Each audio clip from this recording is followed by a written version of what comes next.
দর্শক দেখুন চারিদিকে কিন্তু সবুজে সবুজে ঘেরা, অনেক সুন্দর একটা প্রকৃতিতে আসছি আমরা ভিডিও করতে। তো এখানে দেখতে পাচ্ছেন আমার সাথে আরও দুইজন আছে, এরাও ভিডিও করতে আসছে।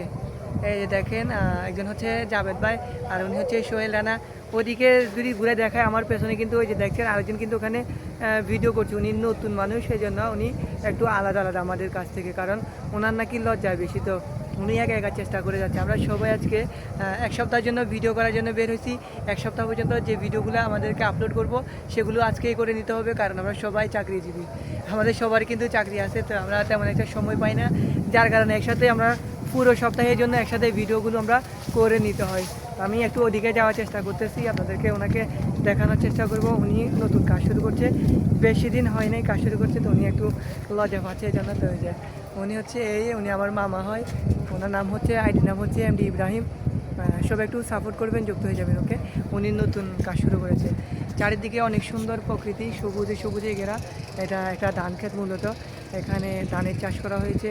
এটাকে যদি আমরা বলি ঠিকানাটা, এটা চট্টগ্রামের অননাবাসিক এলাকা। এটা ফুল অ্যাড্রেসটা কিন্তু আপনারা হয়তো অনেকে জানতে চাইবেন। এটা এভার কেয়ার হসপিটালের পাশে, সংক্ষিপ্ত ঠিকানা হচ্ছে এটা চট্টগ্রাম এভার কেয়ার হসপিটালের অপোজিট সাইডে। এখানে অনেক সুন্দর একটা পরিবেশ ভিডিও করার জন্য, এখানে একেবারে নিরিবিলি একটা পরিবেশ, এখানে তেমন একটা মানুষের ভিড় থাকে না, মানে যে যার মতো করে ভিডিও করা যায়। সুন্দর একটা প্লেস ভিডিও করার জন্য।